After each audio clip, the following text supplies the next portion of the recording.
Kaugnay pa rin po sa pagbibigay pugay sa mga lingkod bayan sa pamamagitan ng fun run, hinikayat naman ng Civil Service Commission o CSC ang mga ahensya na mag-hire ng mga kabataan.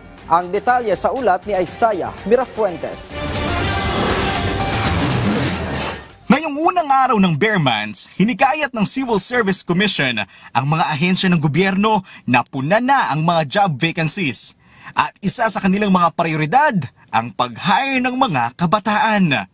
Of course, the call of the times now is technology. So kailangan we should harness technology, kailangan natin matutunan ang technology, kailangan natin to bring in the new blood who will bring in more innovation in civil service and inspiration din, no? At para for continuity din. Sa mabilis na takbo ng buhay, napapanahon na ang puwersa ng kabataan na babigyang halaga. This is our way also of welcoming mga kabataan, the new blood, mga bagong recruits natin in government. At ang good news, Civil service exam, dumami po yung slots natin. Before, siguro less than 300,000 slots. Pero ngayon, napakyat na natin to about 600,000 per year ang slots. sabi ng ating pambansang bayani, kabataan ang pag-asa ng bayan. Pero bago natin makamit ang inaasam na pag-asa, kailangan muna nating hasain at linangin ang ating mga kabataan. Choice lang ng kabataan. Since for us to go from a third world to developed country, need po natin i-embrace yung younger generation since mas open-minded sila. Akin nga lang po kasi, hindi po ako mag-serve dito. Ang bala ko po kasi sa ibang bansa. Since ayun nga po, mas malaki din yung opportunity eh. Madaling araw ngayong linggo, sinimula na ang Civil Service Month.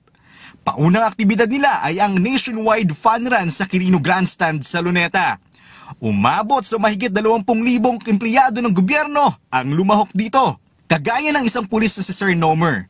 Para sa kanya, malaki ang may bubunga ng pagsasama-sama ng mga ahensya ng gobyerno.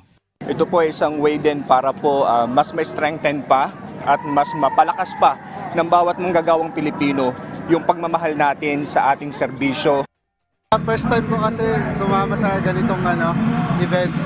So, masaya. And maganda rin kasi aming mga empleyado na magpursige pa sa trabaho. Na hindi lang puro trabaho, may saya din.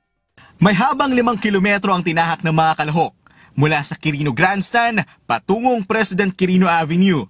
Layunin din na aktibidad na makalikom ng dagdag na pondo para sa Pamanang Lingkod Bayani o PLB ng CSC. Ang PLB ay isang programa na magbibigay ng one-time financial assistance para sa pamilya ng mga public servants na nag-alay ng buhay para sa paglilingkod sa bayan.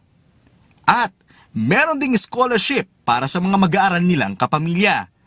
Nag-enjoy ka na, nakatulong ka pa. Kahit na po senior, kaya natin to, paglaban natin just for fun! Sobrang enjoy, sobrang daming participant. Bihira yung ganito na parang nagsama-sama lahat ng government agencies. Ang buong buwan ng Setyembre ay tinalaga rin bilang Civil Service Month. At punong-puno na aktibidad ang buwan na ito dahil maliban sa fun run, may iba pang aktibidad kagaya ng job fair, bloodletting activity, tree planting at marami pang iba. Isaiah Mirafuentes para sa Pambansang TV sa Bagong Pilipinas.